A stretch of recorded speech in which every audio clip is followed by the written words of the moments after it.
Assalamualaikum warahmatullahi wabarakatuh. Hamdan wa syukran lillah. Salatan wa salaman daiman ala rasulillah Muhammad ibn Abdillah.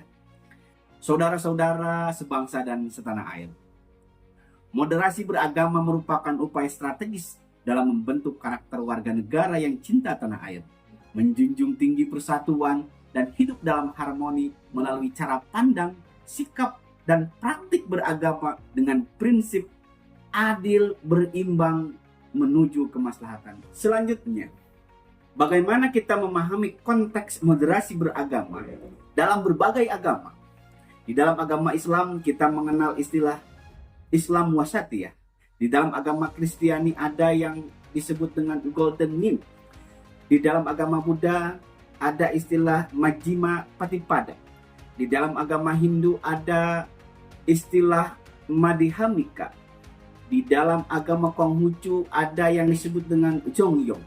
Yang inti daripada istilah-istilah tersebut merujuk pada jalan tengah atau keseimbangan dalam konteks moderasi, yaitu cara berpikir, bersikap, dan bertindak tidak ekstrim, tidak berlebihan, dan tidak mengabaikan nilai-nilai penting baik dalam kehidupan pribadi, kehidupan sosial, maupun beragama dalam konteks moderasi. Jalan tengah bukan kompromi terhadap kebenaran, melainkan posisi yang adil, bijak, dan proporsional. Setidaknya ada 4 indikator seseorang dalam melaksanakan moderasi beragama. Pertama adalah komitmen kebangsaan. Komitmen kebangsaan adalah sikap, kesadaran, dan tanggung jawab warga negara untuk mencintai, menjaga, dan membela negara kesatuan Republik Indonesia dengan sepenuh hati, serta menjunjung tinggi nilai-nilai Pancasila, Undang-Undang 1945, Bhinneka Tunggal Ika, dan NKRI sebagai dasar kehidupan berbangsa dan bernegara. Kedua, toleransi. Toleransi merupakan sikap menghargai, menghormati, dan menerima perbedaan, baik perbedaan agama, suku, ras, pendapat, budaya, maupun cara hidup, tanpa harus menyetujui atau mengadopsinya. Kemudian yang ketiga, anti kekerasan.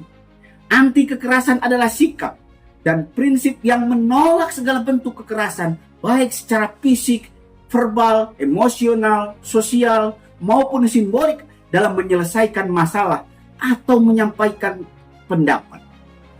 Prinsip ini menekankan pentingnya dialog, empati, dan penyelesaian masalah secara damai.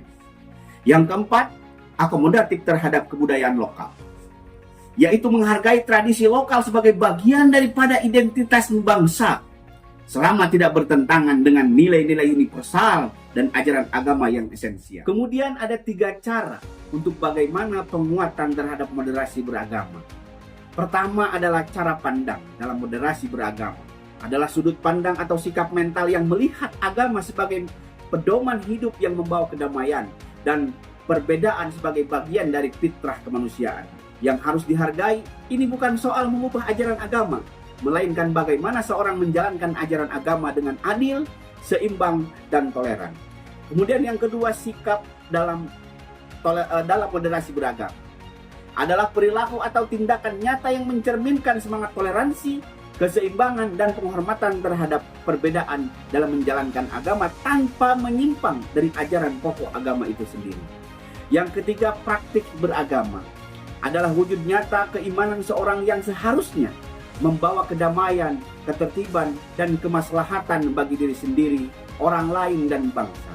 Bila dibingkai dalam nilai moderasi, praktik beragama menjadi jembatan harmoni yang di tengah masyarakat. Finally, we can say that unity in diversity is better than unity in similarity. Ke Bukit Tinggi bersama Tuhan, bawa bekal dan persiapan seadanya. Kita junjung tinggi persatuan, Bhinneka Tunggal Ika landasannya.